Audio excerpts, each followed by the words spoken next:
Pela quinta noite consecutiva, Lisboa acordou com vestígios de violência. Das primeiras noites no bairro do Zambojal até à noite de ontem em Benfica, carros, autocarros, até partes de moradias foram incendiadas, com registros de feridos e dezenas de fogos ateados.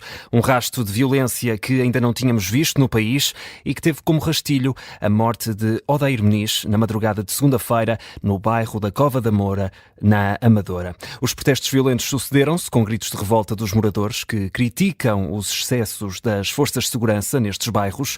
A opinião pública divide-se, com o setor político também a posicionar-se pelos dois lados. Com as crescentes vozes a alertar para a falta de segurança em Portugal, principalmente em Lisboa e no Porto, debatemos a questão neste Causa Própria. Os casos de violência na capital são epifenómenos ou são algo mais?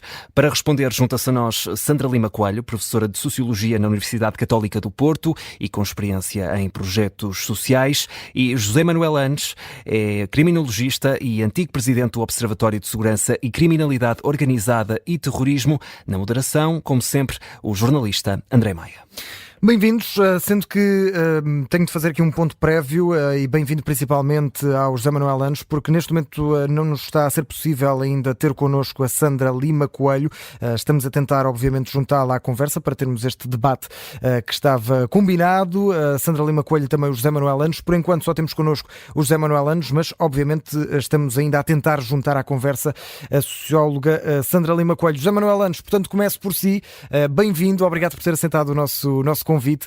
Gostava de lhe perguntar, em primeiro lugar, precisamente com esta pergunta base para que partimos para o debate, os tumultos que vimos esta semana no bairro de Zambojal, outros bairros de Lisboa, são, na sua opinião, são um caso isolado ou são aqui o reflexo de uma tensão mais profunda, mais enraizada que temos entre as comunidades e as forças de segurança?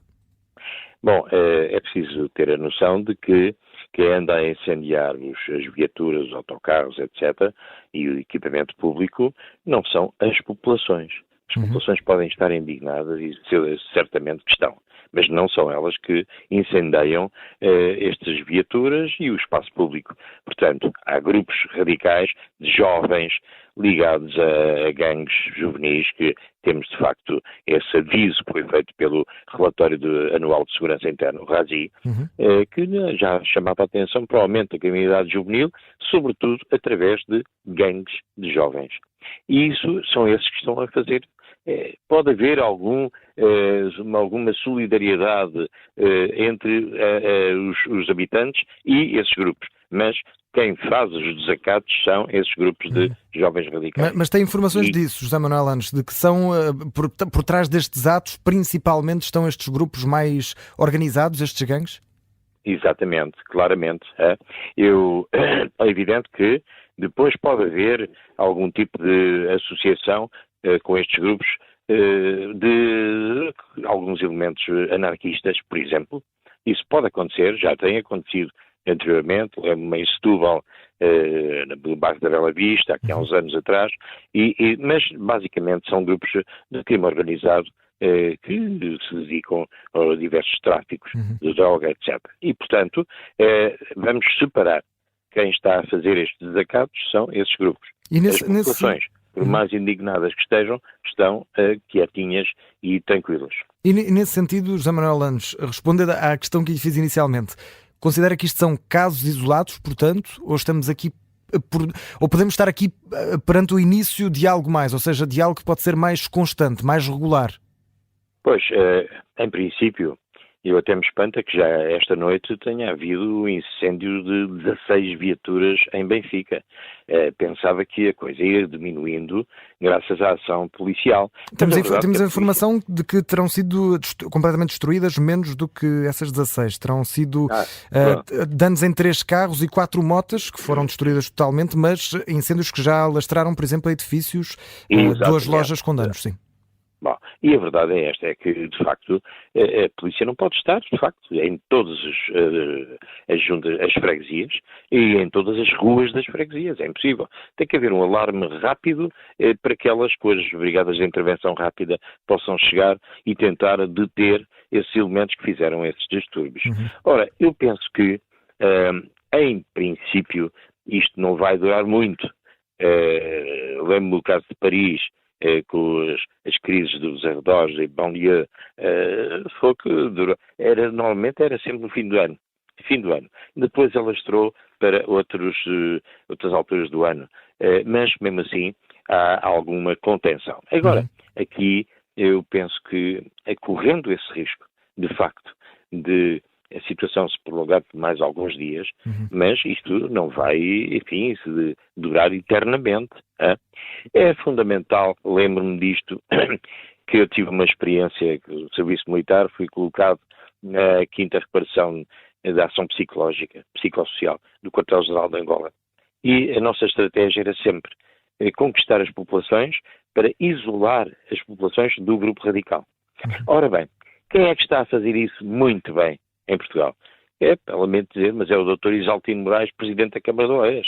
Ele conquistou as populações com coisas, não é só com propaganda, nem com conversa, é com coisas concretas, apoio social, apoio médico, escolas, etc. Mas José Manuel Landes, deixa-me lhe perguntar, também as forças de segurança precisam de conquistar as populações? Ou seja, porque há aqui, olhando do lado dos moradores, principalmente destes bairros, queixam-se de um tratamento diferente por parte das forças de segurança, mais violento, desproporcional. É também preciso que as forças de segurança conquistem, de certa forma, também essas populações? Sem dúvida nenhuma.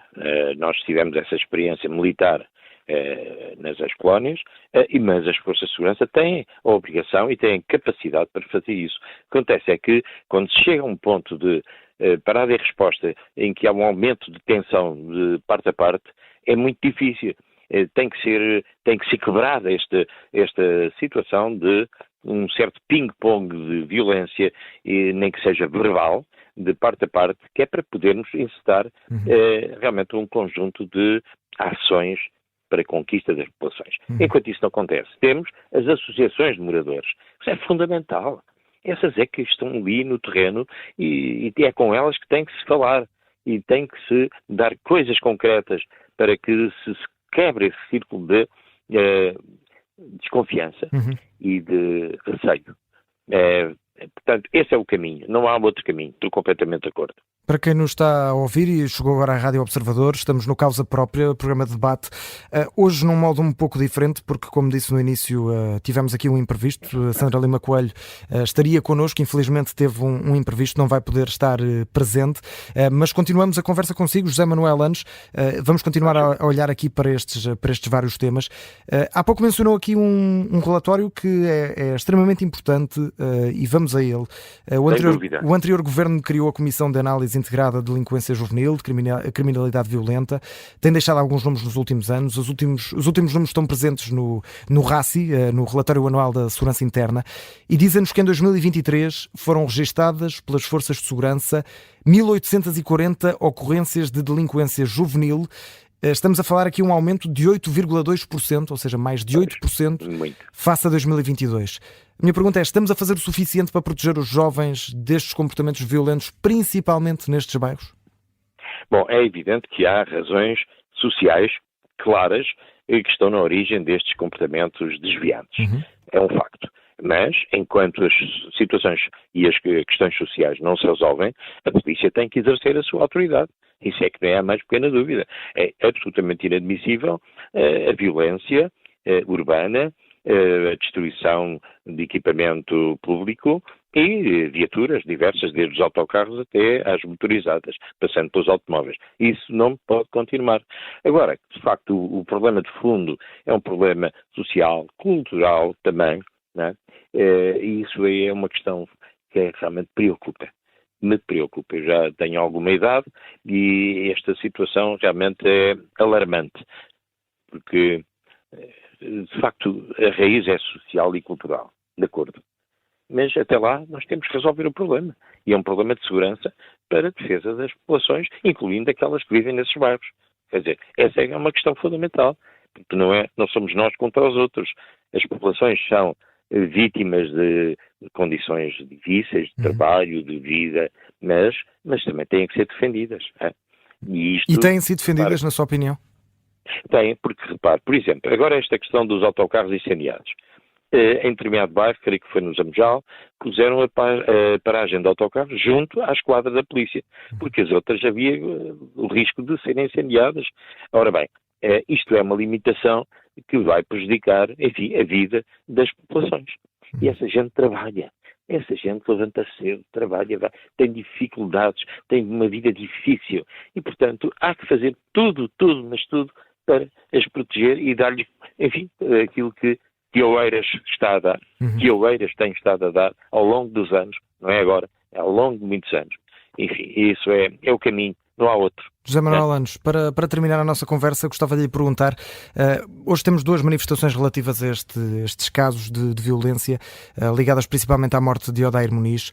Uma manifestação é do Movimento de Vida Justa, vai ter a presença de alguns elementos de partidos mais à esquerda. A outra manifestação é mesmo promovida por um partido de direita, radical, o Chega, a favor das forças policiais. Tem receio que o envolvimento das forças políticas possa levar a um exacerbar e a um aproveitamento político ainda maior desta situação? De facto tenho bastante receio e espero bem que não haja, enfim, situações de violência em torno dessas manifestações, quer de uma, quer de outra, e acho que é um mau período para se fazerem esse tipo de manifestações. Claro que a gente quer homenagear a memória daquele jovem que foi, jovem não, de 40 e tal anos, que foi abatido a tiro, mas devia, nestas circunstâncias de tantas noites de violência, era capaz de ser boa ideia de termos posto algumas restrições, incluindo a proibição das manifestações. Penso eu. Mas, é claro, este país é um país de liberdades e vamos deixar que eles se manifestem, mas há riscos, não tenhamos dúvida nenhuma. Vamos ver como é que corre. Mais logo está marcada para as 3 da tarde esta dupla manifestação, duas manifestações separadas, independentes, uma a favor ou em homenagem a Odair Muniz, do Movimento Vida Justa, a outra a favor das forças policiais, promovida pelo partido do Chega, sendo que relembro também, para daqui a meia hora está marcada uma conferência de imprensa da PSP, precisamente sobre esta dupla manifestação que vai acontecer mais logo em Lisboa. José Manuel Landes, agradeço-lhe muito a disponibilidade para ter estado aqui connosco, principalmente tendo em conta aqui a alteração no modelo. Infelizmente não podemos contar com a Sandra Lima Coelho, teve um imprevisto, mas muito obrigado. O Causa Própria regressa na próxima semana à hora habitual, depois das 11h10.